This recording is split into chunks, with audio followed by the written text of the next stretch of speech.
Hi ಎಲ್ಲೋ ನಮಸ್ತೆ, welcome back my Dhriti vlogs Kannada channel. ಎಲ್ಲರೂ ಹೇಗಿದ್ದೀರಾ? ಎಲ್ಲರೂ ಚೆನ್ನಾಗಿದ್ದೀರಾ ಅಂತ ಭಾವಿಸ್ತೀನಿ. ನಾನಿವತ್ತು ಮನೆಯಲ್ಲೇ ಸಿಂಪಲ್ಲಾಗಿ ಸಮೋಸ ಮಾಡೋದು ಹೇಗೆ ಅಂತ ನಿಮ್ಮ ಜೊತೆ ಶೇರ್ ಮಾಡ್ತಾಯಿದ್ದೀನಿ. ಬನ್ನಿ ಯಾವ ರೀತಿ ಮಾಡೋದಂತ ನೋಡೋಣ. ಮೊದಲಿಗೆ ಸಮೋಸ ಮಾಡೋದಕ್ಕೆ ನಾವು ಒಂದು ಹಿಟ್ಟನ್ನ ಕಲಿಸ್ಕೋಬೇಕಲ್ವಾ. ಸೊ ಚಪಾತಿ ಹಿಟ್ಟನ್ನ ಕಲಿಸ್ಕೊಳ್ಳೋದಕ್ಕೆ ನಾನಿಲ್ಲಿ 1 ಬೌಲಷ್ಟು ಗೋಧಿ ಹಿಟ್ಟು, ಅರ್ಧ ಬೌಲ್ ಚಿರೋಟಿ ರವೆ, ಹಾಗೆ ಅರ್ಧ ಬೌಲು ಅಕ್ಕಿ ಹಸಿಟ್ಟನ್ನ ಹಾಕ್ಕೊಂಡು ನಾನಿಲ್ಲಿ ರುಚಿಗೆ ತಕ್ಕಷ್ಟು ಉಪ್ಪು, 1-2 ಸ್ಪೂನಷ್ಟು ಎಣ್ಣೆನ ಸೇರಿಸ್ಕೊಂಡು ಸ್ವಲ್ಪ ನೀರನ್ನ ಹಾಕ್ಕೊಂಡು ಕಲಿಸ್ಕೊತಾ ಇದ್ದೀನಿ. ಚಪಾತಿ ಹಿಟ್ಟಿನ ಅದಕ್ಕೆ ಕಲಿಸ್ಕೊಂಡು ಇಟ್ಕೋಬೇಕಾಗುತ್ತೆ ಇದನ್ನು. ಹಾಗೆ ಯಾರಾದರೂ ಹೊಸಬ್ರು ವಿಡಿಯೋನ ನೋಡ್ತಿದ್ರೆ ಪ್ಲೀಸ್ ಚಾನಲ್ನ ಸಬ್ಸ್ಕ್ರೈಬ್ ಮಾಡಿಕೊಂಡು ವಿಡಿಯೋನ ಪೂರ್ತಿ ನೋಡಿ. ಈ ರೀತಿ ಚಪಾತಿ ಹಿಟ್ಟಿನ ಅದಕ್ಕೆ ನಾವು ಕಲಿಸ್ಕೋಬೇಕಾಗುತ್ತೆ. ಇವಾಗ ಇದು ಕಲಿಸ್ಕೊಂಡು ಕೂಡ ಆಗಿದೆ. ಚಪಾತಿ ಹಿಟ್ಟನ್ನು ಜಾಸ್ತಿ ಹೊತ್ತೇನು ನೆನೆಯಲಿಕ್ಕೆ ಬಿಡೋ ಅವಶ್ಯಕತೆ ಏನಿಲ್ಲ. ಇವಾಗ ಕಲಸಿಟ್ಟಿದ್ದೀವಲ್ವಾ, ಇದೊಂದು 5 ನಿಮಿಷ ಆಗೋಷ್ಟರಲ್ಲಿ ನಾವು ಸ್ಟಫಿಂಗಿಗೆ ಅಂದರೆ ಹೂರಣನ ಹಾಕೋದಕ್ಕೆ ರೆಡಿ ಮಾಡ್ಕೊಳ್ಳೋಣ. ನಾನಿಲ್ಲಿ 2 ಗೆಡ್ಡೆ ಈರುಳ್ಳಿನ ಚಿಕ್ಕದಾಗಿ ಕಟ್ ಮಾಡಿ ಇಟ್ಕೊಂಡಿದ್ದೀನಿ, 2 ಹಸಿರುಮೆಣಸಿನ್ಕಾಯಿ, ಹಾಗೆ ಒಂದು 5ರಿಂದ 6 ಬೆಳ್ಳುಳ್ಳಿ ಹೆಸರನ್ನು ಚಿಕ್ಕದಾಗಿ ಕಟ್ ಮಾಡಿ ಇಟ್ಕೊಂಡಿದ್ದೀನಿ. ನಂತರ 1 ಇಂಚಷ್ಟು ಶುಂಠಿನ ಚಿಕ್ಕದಾಗಿ ಕಟ್ ಮಾಡಿ ಇಟ್ಕೊಂಡಿದ್ದೀನಿ. ಸ್ವಲ್ಪ ಕೊತ್ತಂಬರಿ ಸೊಪ್ಪು, ಸ್ವಲ್ಪ ಕರಿಬೇವಿನ ಸೊಪ್ಪು, ಹಾಗೆ 1-3 ಆಲೂಗೆಡ್ಡೆ ಬೇಯಿಸ್ಕೊಂಡು ಇಟ್ಕೊಂಡಿದ್ದೀನಿ. ಹಾಗೆ ಬಟಾಣಿ ಕಾಳು, 1 ಬಟಾಣಿ ಕಾಳನ್ನೇ ನೆನೆಸಿ ಬೇಯಿಸ್ಕೊಂಡು ಇಟ್ಕೊಂಡಿದ್ದೀನಿ. ಆಲೂಗಡ್ಡೆ ಹಾಗೆ ಬಟಾಣಿನ ಸ್ವಲ್ಪ ಉಪ್ಪು ಹಾಕ್ಕೊಂಡು ನಾನಿಲ್ಲಿ ಬೇಯಿಸ್ಕೊಂಡು ಇಟ್ಕೊಂಡಿದ್ದೀನಿ. ಆಲೂಗಡ್ಡೆನ ಈಗ ಸ್ಮ್ಯಾಶ್ ಮಾಡಿ ನಾವು ಸೇರಿಸ್ಕೋಬೇಕಾಗುತ್ತೆ. ಬೇಕಾದರೆ ಹಸಿ ಬಟಾಣಿ ಕೂಡ ಯೂಸ್ ಮಾಡ್ಬೋದು. ಒಂದು ಪ್ಯಾನ್ನ ಇಟ್ಕೊಂಡು ಒಗ್ಗರಣೆಗಾಗುವಷ್ಟು ಕುಕ್ಕಿಂಗ್ ಆಯಿಲ್ನ ಸೇರಿಸ್ಕೊಂಡು ಸ್ವಲ್ಪ ಜೀರಿಗೆನ ಸೇರಿಸ್ಕೊಂಡಿದ್ದೀನಿ. ಸಾಸಿವೆನ ಹಾಕ್ಕೊಂಡಿಲ್ಲ ನಾನಿಲ್ಲಿ. ಸ್ವಲ್ಪ ಜೀರಿಗೆ ಸೇರಿಸ್ಕೊಂಡು, ಜೀರಿಗೆ ಫ್ಲೇವರ್ಗೋಸ್ಕರ ಸೇರಿಸ್ಕೊಂಡಿರೋದು. ಜೀರಿಗೆ ಇಷ್ಟ ಇದ್ದರೆ ಹಾಕ್ಕೊಳ್ಳಿ, ಜೀರಿಗೆ ಫ್ಲೇವರ್ ಇಷ್ಟ ಇರೋರು.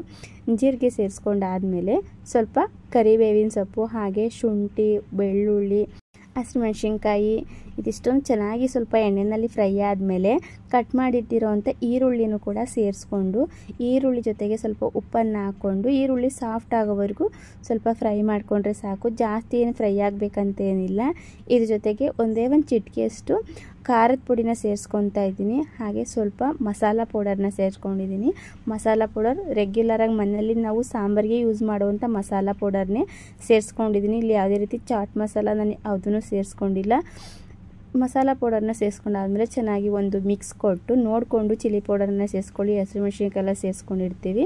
ಚೆನ್ನಾಗಿ ಒಂದು ಮಿಕ್ಸ್ ಕೊಟ್ಟಾದಮೇಲೆ ಸ್ಮ್ಯಾಶ್ ಮಾಡಿಟ್ಟಿರುವಂಥ ಆಲೂಗಡ್ಡೆ, ಹಾಗೆ ಬೇಯಿಸಿರುವಂಥ ಬಟಾಣಿ ಕಾಳು, ಸ್ವಲ್ಪ ಕೊತ್ತಂಬರಿ ಸೊಪ್ಪು ಎಲ್ಲ ಸೇರಿಸಿ ಚೆನ್ನಾಗಿ ಒಂದು ಮಿಕ್ಸ್ ಕೊಟ್ಟರೆ ಹೂರಣ ಕೂಡ ರೆಡಿ ಆಗಿಬಿಡುತ್ತೆ.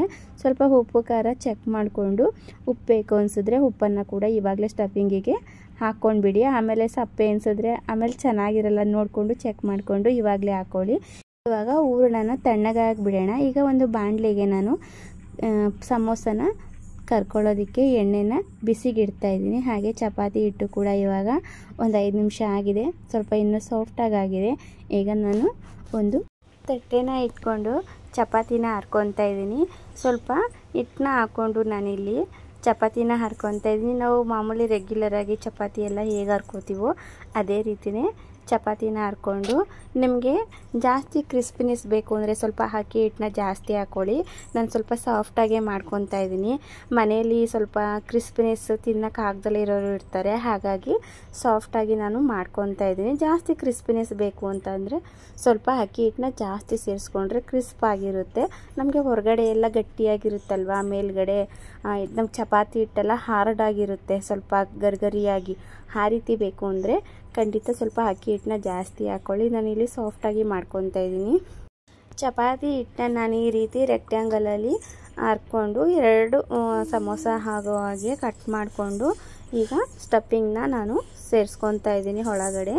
ಚೆನ್ನಾಗಿ ಸ್ಟಫಿಂಗ್ನ ನಿಮ್ಗೆ ಎಷ್ಟು ಬೇಕೋ ಅಷ್ಟು ಸ್ಟಫಿಂಗ್ನ ಹಾಕ್ಕೊಂಡು ಫಿಲ್ ಮಾಡ್ಕೊಳ್ಳಿ. ನಮ್ಗೆ ಹೊರಗಡೆ ಎಲ್ಲ ಇಷ್ಟೊಂದು ಸ್ಟಫಿಂಗ್ನ ಹಾಕಿ ಸಿಗಲ್ಲ. ಮನೆಯಲ್ಲಿ ಮಾಡಿಕೊಂಡ್ರೆ ನಮ್ಗೆ ಎಷ್ಟು ಸ್ಟಫಿಂಗ್ ಬೇಕೋ ಅಷ್ಟೂ ಕೂಡ ಹೂರಣನ ನಾವು ಫಿಲ್ ಮಾಡಿಕೊಂಡು ಮಾಡ್ಕೋಬೋದು. ತಿನ್ನಬೇಕಾದ್ರೆ ಅಷ್ಟೇ ರುಚಿಯಾಗಿ ಚೆನ್ನಾಗಿರುತ್ತೆ.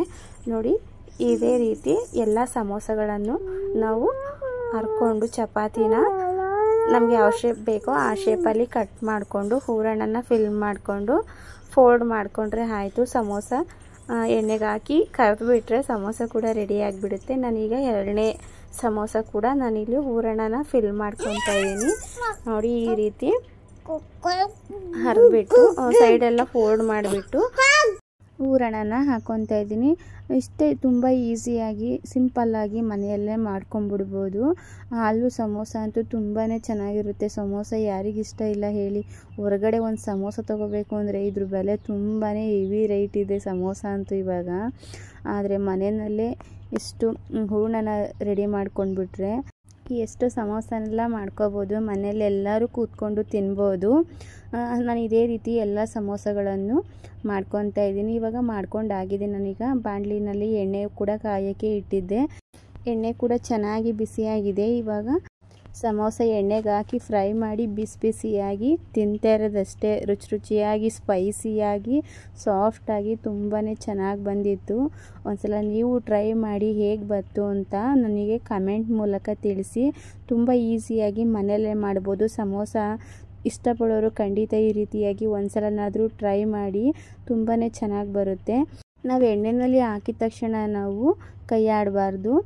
ಸ್ವಲ್ಪ ಹೊತ್ತು ಆದಮೇಲೆ ತಾನಾಗಿ ಎಣ್ಣೆ ಬಿಟ್ಟು ಮೇಲ್ಗಡೆ ಬರುತ್ತೆ. ಆವಾಗ ನಂತರ ನಾವು ತಿರುಗಿಸಿ ಹಾಕ್ಕೊಂಡು ಸ್ವಲ್ಪ ಹೊತ್ತು ಮತ್ತೆ ಬೇಯಿಸ್ಕೊಂಡು ಸ್ವಲ್ಪ ಗೋಲ್ಡನ್ ಬ್ರೌನ್ ಕಲರ್ ಬರೋವರೆಗೂ ಈ ರೀತಿಯಾಗಿ ಬರೋವರೆಗೂ ನಾವು ಫ್ರೈ ಮಾಡಿಕೊಂಡ್ರೆ ಸಮೋಸ ರೆಡಿ. ತುಂಬಾ ಚೆನ್ನಾಗಿರುತ್ತೆ. ನಾನೀಗ ಸೆಕೆಂಡ್ ಬ್ಯಾಚ್ ಕೂಡ ಹಾಕ್ಕೊಂಡು ಈಗ ಥರ್ಡ್ ಬ್ಯಾಚ್ ಕೂಡ ಹಾಕ್ಕೊಂಡು ನಾನು ಫ್ರೈ ಮಾಡ್ಕೊತಾ ಇದ್ದೀನಿ. ನೋಡಿದ್ರಲ್ವ ಸಮೋಸ ಹೇಗೆ ಮಾಡೋದು ಅಂತ.